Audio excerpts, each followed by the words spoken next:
Hello, I'm Aislinn Sarnacki, and you've discovered the Borealis podcast, where we talk with fascinating people who research, work in, and think about the Maine outdoors. On today's episode, we meet hiker, blogger, and adaptive athlete Enock Glidden. Glidden doesn't have the use of his legs, but that didn't stop him from climbing the popular El Capitan in Yosemite National Park. Every day I had to slide off the edge of that platform and swing out into the air and hang from a rope that someone else tied and do pull-ups on that rope and hope I got to the top. That's just ahead.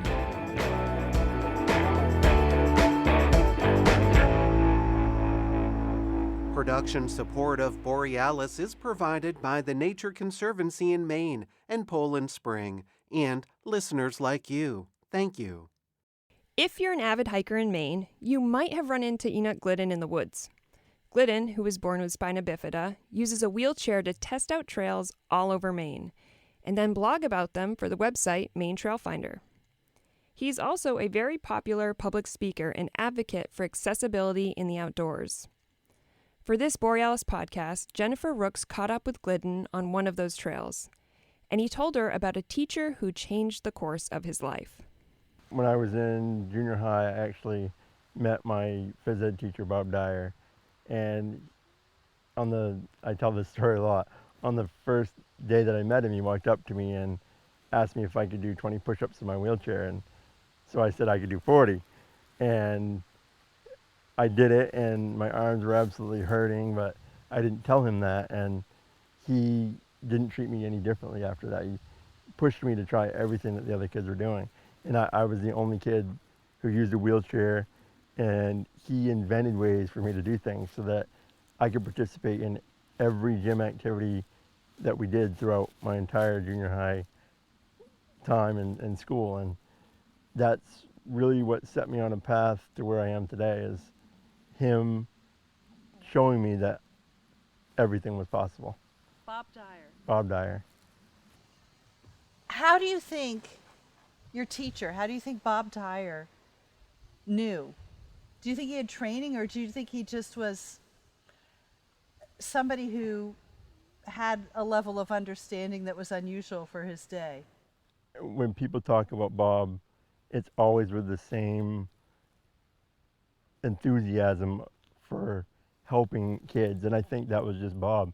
He made sure every kid had the best experience possible when they were in his class, and throughout their entire time in the school, he just loved helping kids, and I think I might have became a project, but I think it was a project out of enthusiasm and a drive to make sure that I could do anything I wanted to do.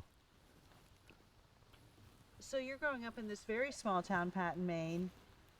You're being told you can do anything. So you had no idea that there are other young people in other parts of the country who are having an experience that's completely different than yours. When were you first aware that your experience was unusual and unfortunately far from typical? I never really had an experience with other people with disabilities until I started skiing at Maine Adaptive at Sunday River. When I was actually in junior high, Bob somehow got it worked out that we could go ski for a week every year as part of my curriculum, and so he would take me skiing, and the first year I ate a lot of snow, and I was not thrilled about being there, but by the end of the week I was making turns, and I met a ton of people who were like me, and I got to see other people experiencing life from a wheelchair or other disabilities, and I think that was really what opened up my eyes to a world of other possibilities, because I got to see other people at that point.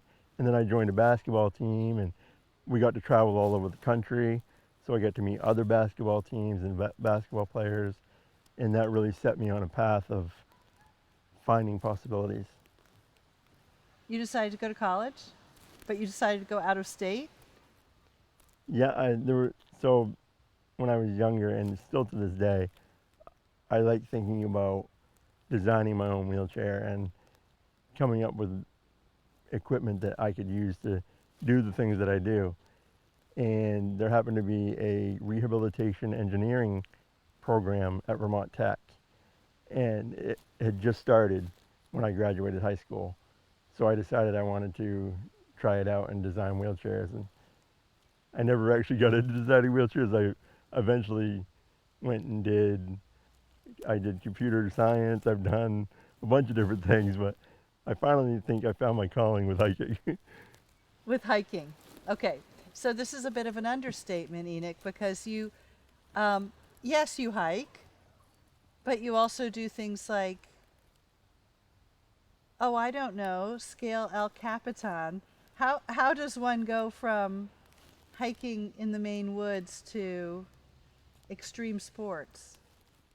El Capitan actually came about because of the loss of a friend.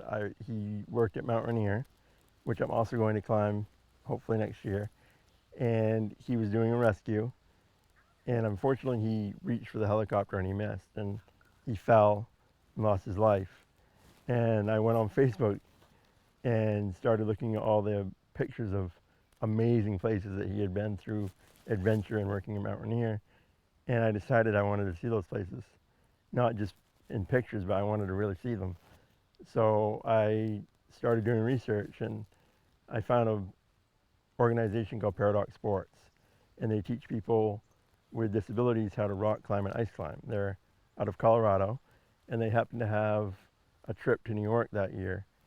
So I signed up for the trip, and that was pretty much the weekend I fell in love with climbing. I just loved it, and we were doing short climbs, of course, just to practice. And I started talking to the guides there, and they said, well, if you like climbing, why don't we try something bigger? So we went to Cathedral Edge in North Conway, and I tried a 200-foot climb. And then I realized I really like climbing big stuff. So if you're going to want to climb big stuff, why not climb the biggest rock face of the entire country? And that's sort of how that came about, but it was an amazing experience. Tell me about the logistics of it. It's a very difficult logistically, because first you have to get to the base of the climb, which is about a quarter of a mile, but it's a quarter of a mile of really brutal, hard climbing over boulders and rock fields and all kinds of really hard terrain. So it took 15 people carrying me in a rescue litter just to get me to the base.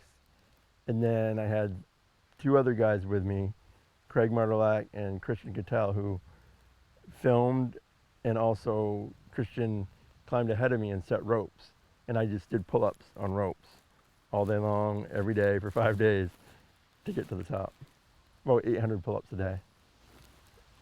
When you were doing it, when you were climbing El Capitan, what were you feeling? Were you feeling like this is nirvana, this is euphoria? Were you feeling like, oh my gosh, what have I got myself into? This is the biggest mistake of my life? Were you just so focused on each push-up that you weren't even taking in where you were? I mean, tell me about the experience of those 5 days being on that rock face. I think I experienced all those things because it was awesome, it was nirvana, but every day so we slept on things called portaledges, which is basically a fabric platform.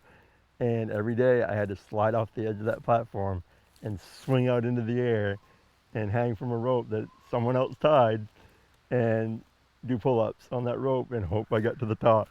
So there was definitely some fear. There was excitement. There was the joy of looking down and seeing the amazing view of Yosemite. When I got to the top, I just stared at the view and realized that it really looks like the earth was made the way it was supposed to be made, like everything is supposed to be where it is, and it just looks perfect from up there. When it was over, when the 5 days were over, when you hit the top, were you happy to be done? Well, I wanted a shower, so that was good, but it was happy, but it was also sad because I really enjoyed the experience, and I really enjoyed spending 5 days with my friends doing something we love to do and experiencing this awesome adventure. And there's this thing called adventure depression, where afterwards you kind of feel like a letdown maybe, because you want to keep going and keep experiencing that awesome adventure. Enock, you have a pretty can-do attitude. When you talk to people who get discouraged, what do you tell them? When I hear people say I can't, I tell them that's not true. You just have to ask yourself one question: how can I? How can I ride a bike? How can I climb a mountain? And then look for answers. You can do research on the internet. You can just try something and see what happens and learn from it. Or you can ask for help. And those three things are a guaranteed formula for doing anything. Tell me a story of something where maybe it came into your head for a moment, I can't, and how you overcame that. That's a tough one. Because I'm sure I've said I can't, but I don't know if I've ever actually believed that I could. So there's a story I tell about when I was growing up in Patton. We lived in the woods, and there was this perfectly naturally built dirt ramp that went down into the woods off our driveway, and I would just take off into the woods in my wheelchair with no trails or anything, just natural woods, and I would go as far as I could, and then if I got stuck, get out of my wheelchair, crawl and pull my wheelchair behind me until I could keep going again. So I've just always had that thing where I could see a path forward and I could see a solution.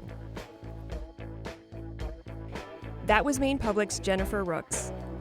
Currently, Enock Glidden is raising money for his next big adventure. He plans to use a monoski and ropes to ski up Mount Rainier in Washington State.